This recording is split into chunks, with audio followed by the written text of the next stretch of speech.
Part 5. Miseducation and the Media. I can't give a comprehensive outline of the role of education and the media regarding racism in such a short space of time, but I will do my best to show the breadth and depth of it with some examples. If you can stay mindful of how it all comes together to form a pattern in every individual's mind, then I will have done part of what I set out to do in this film. The education system is not only a problem because of what I identified in Part 1, it's also a problem because of the curriculum. I'm going to rush through some examples in this section, doing little more than dropping names and giving the briefest of descriptions.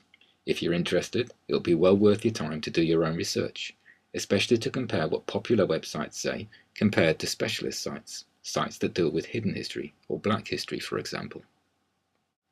This is George Bridgetower. He was a violin virtuoso.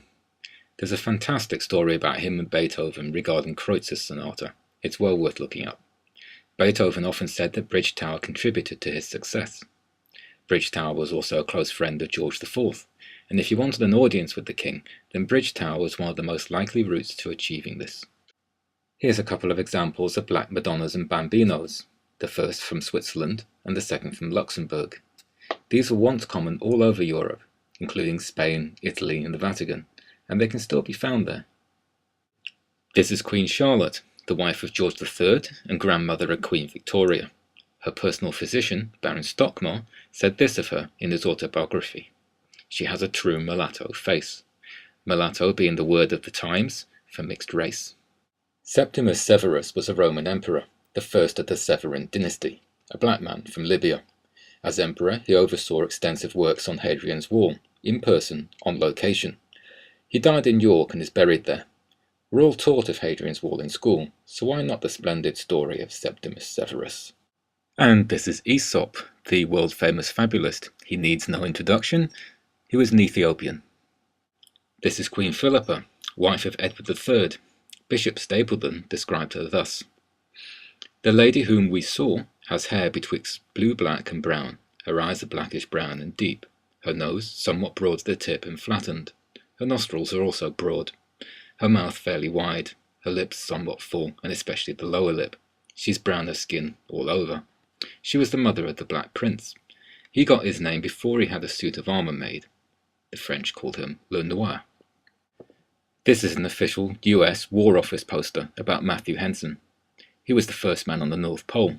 He pulled Peary, the expedition leader, on a sledge for much of the last 130 kilometers. Peary received many honors, a congressional medal, had ships named after him, and he retired on an admiral's pension. Henson had to wait decades for any recognition, and even then he received only a fraction of what Peary got. Alexander Pushkin.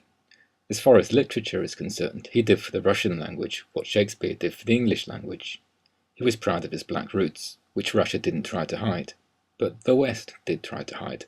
And this is Pushkin's great-grandfather, Abraham Hannibal. He was a huge figure in 18th century Russia, commander-in-chief of the army for one thing. He was much respected by Peter the Great and his whole household. Queen Nzinga, an undefeated African warrior queen from the region of Angola.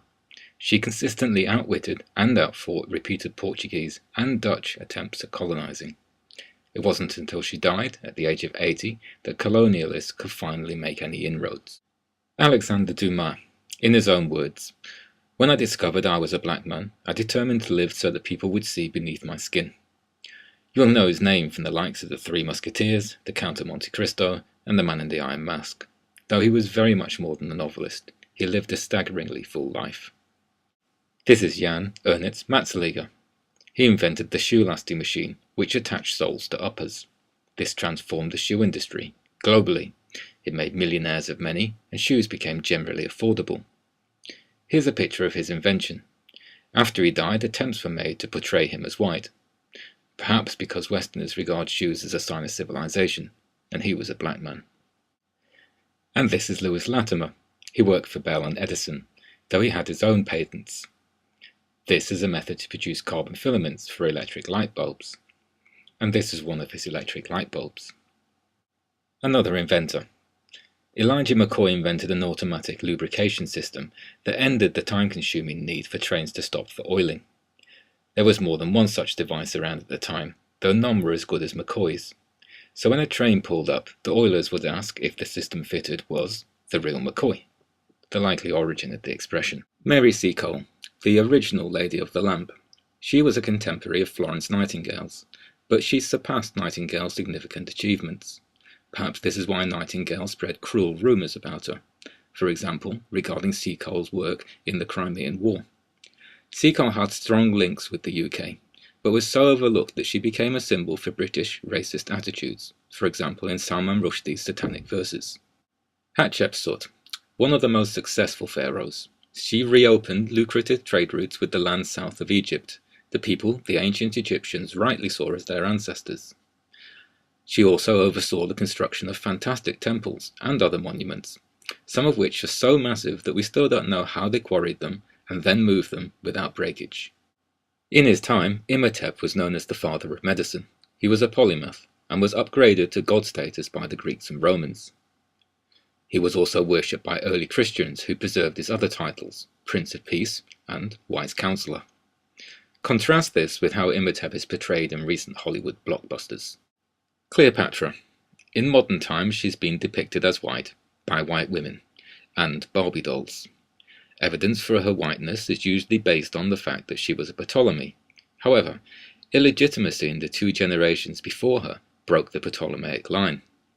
A 2009 BBC documentary supports evidence for her blackness, but at a cost. No longer is she summarized as beautiful and smart. The title of the documentary is Portrait of a Killer. And this is Caesarion, the son of Caesar and Cleopatra. The all-too-common nose and lip damage hides African features. He certainly didn't get his black looks from Caesar. Amenhotep IV. He brought in a big spiritual shift. It's often wrongly described as monotheism, but Egyptians were already monotheistic. Different creatures were used only to emphasize specific aspects of God. His shift was to use the sun as the only fit metaphor for God. What you're looking at is a death mask of the famous composer Beethoven. Yup, that Beethoven. And this is his life mask. In this time, Beethoven was known as the Black Spaniard. Friedrich Hertz, a German anthropologist, in the book Race and Civilization, refers twice to Beethoven's negroid traits, dark skin and flat thick nose. Frau Fischer, an intimate acquaintance of Beethoven, described him as having a blackish-brown complexion. And Alexander W. Thayer, the first scholarly biographer of Beethoven, wrote, Beethoven had even more of the Moor in his features than did his master Haydn. A Moor in those times meant a black person. Shakespeare called Moors blackamoors. What you're looking at here is an original portrait of Beethoven. The original was worked upon to produce this, which was supposedly a better likeness. Would you like to see those two again? It's certainly food for thought that Beethoven, Bridgetower and Haydn hung out together. George Washington Carver, described by Henry Ford as the greatest living scientist. This is another official US War Office poster. Carver made over 250 products from peanuts and 70 from the sweet potato, including glue and synthetic rubber, which was a big help come World War I. His life story was made into a feature film by Metro-Goldwyn-Mayer while he was still alive. He was also honoured by the Royal Society of London and elected to membership. Dr. Cheikh Anta Diop, a brilliant historian, scientist, anthropologist, and politician. Diop established that Egypt was founded, populated, and ruled by black Africans, and was responsible for the rise of civilization throughout the Mediterranean, including Greece and Rome. Egypt has been so whitewashed that the West tends to see the country as anything but black, including in the times of pyramid building. Diop used carbon dating on Egyptian artifacts and remains, and pioneered tests to determine the melanin content of Egyptian mummies, the kind of brilliance that led him to being ostracized by Egyptologists. Forensic investigators later adopted his techniques. Count Constantine de Volney, philosopher, historian, and Orientalist. Having spent time in Egypt, he returned saying, "Just think that this race of black men, today our slave and the object of our scorn, is the very race to which we owe our arts, sciences, and even the use of speech." He said these things long before the whitewashing of Egypt was complete, hence the works of Diop were very much required. While we're remembering great civilizations, I need to mention the Moors. From 710 to 1492 AD, the Moors were a strong presence in Europe in 3 dynasties. Spain being their European stronghold. The first was the Umayyad Empire. It started with Tariq ibn Ziyad, after whom Gibraltar is named. Jabal al-Tariq, meaning Mountain of Tariq. They were in Spain until around 1000 AD. They were followed by the Almoravid, black people who came from Senegal. They ruled until around 1150 AD.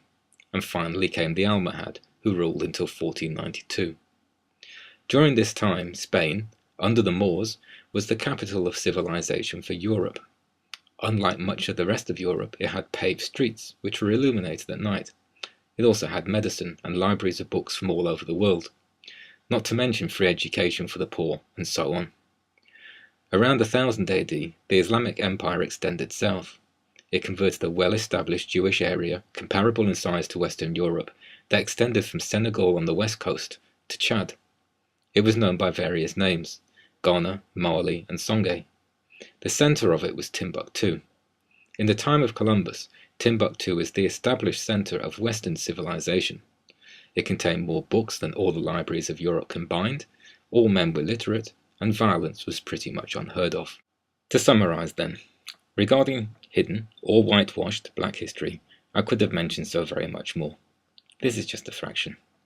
For example, I could have talked about Sambo, the supreme deity of Hinduism, and how the children's story, Little Black Sambo, is hardly a reflection of the supreme deity. Or I could have talked about Buddhism and its ancient links to Africa, many of which are evidenced in old carvings throughout the Far East, for example at Angkor Wat. Staying in the Far East, I could have mentioned ancient African connections to Japan, through proverbs proclaiming that the best samurai have some black blood. Or talked about the Ainu, the indigenous black people of Japan and Far East Russia. Across the Atlantic, there's also many links back to Africa. Ekchua, the god of trade and gold, or the Periku, indigenous black Californians, or the Olmecs, who preceded the Maya. I could have mentioned that Pythagoras waited 20 years to get into the Egyptian mystery schools, where he learned all about triangles, or Archimedes visiting and seeing the irrigation screws in everyday use, those screws now bearing his name. I could have mentioned the inventor of traffic lights, or Toussaint Louverture, and why much of the USA may be speaking French were it not for him, or how New York could still be called New Amsterdam were it not for Enrique Diaz. And still the list would be far from exhausted. One reason being that there's so much to say about the continent of Africa alone. So we're left with questions. Why has it been hidden, and what's the impact?